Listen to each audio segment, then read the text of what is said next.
அவன் இந்த வீட்டுக்குள்ள வரக்கூடாது. அவுட் ஹவுஸ்ல தான் தங்கி இருக்கணும்ன்றது அவனுக்கு நான் கொடுத்த தண்டனை. இப்போதைக்கு அவனை மன்னிக்கிற எண்ணம் எனக்கு இல்ல. அப்போ அந்த தமிழ்ச்செல்வியும் இங்க இருக்க கூடாதுன்னு அதத்தான் நாங்களும் சொல்றோம். ஒரு கண்ணுல வெண்ணையும் ஒரு கண்ணுல சுண்ணாம்பி நியாயம்னு ஒண்ணு இருந்தா நீங்க போஸுக்கு சொன்ன அதே நியாயம் தான் அவளுக்கும். என்ன சொல்றீங்க? என்னத்த நான் சொல்றேன் சரிதானே? எதுவா இருந்தாலும் ஆத்தாட்ட கேட்டு நீங்களே ஒரு முடிவு எடுத்து அதான் அண்ணன் சொல்லிட்டார்ல. அம்மா சொல்லுமா. நான் மறுபடியும் அந்த கொட்டைக்கே போயிடுறாமாச்சு. நான் வெளியவே போய் தங்குறமா. நீங்க ஒன்னும் கோவப்படாதீங்க. ஏய் இந்த பாரு, மறுபடியும் காத்தோ மழையோ புயலோ வந்துச்சுன்னா நீ யாரையும் கேட்கணுங்கிற அவசியமே இல்ல. நீ பாட்டுக்கு இந்த வீட்டுக்குள்ள வந்து உன் புருஷன் ரூம்ல தங்கிக்கலாம். எதுவும் இல்லன்னா வழக்கம் போல வெளியில வாசப்படியோட இருந்துக்க.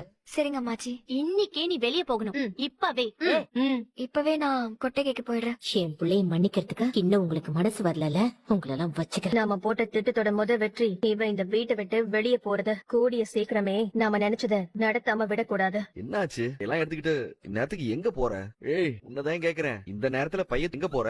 இத்தனை நாளா நான் எங்க இருந்தேனோ அங்கேயே போறேங்க. உன்னதான் அப்பா இங்க இருக்க சொல்லிட்டாரு. எதுக்கு நீ திரும்ப கொட்டாய்க்கு போற? அன்னைக்கு ஏதோ காத்தும் மழையுமா இருந்ததால அந்த நேரத்துல நான் வெளியே இருக்கிறது பாதுகாப்பா இல்லன்னு சொல்லிதேன். என்னைய வீட்டுக்குள்ள வர சொன்னாங்க. ஆனா இன்னும் நான் இங்கே இருக்கிறதுனால ஈஸ்வரி அத்தையும் சாவித்திரி அம்மாவும் மாமா கிட்ட போய் இத கேட்டு சண்டை போடுறாங்க. அத என்னால தேவையில்லாத பிரச்சனை எதுக்குன்னு இனி நான் இங்க இருக்கலங்க. நான் போய் வெளியில கொட்டையிலே தங்கிக்கிறேன். அவன் உன்னை இங்க இருக்க சொன்னதுக்கு அப்புறம் உனக்கு அதுல என்ன பிரச்சனை? என்னால இங்க இருக்கிற யாருக்கும் வீணா மனஸ்தாபம் வேண்டாங்க.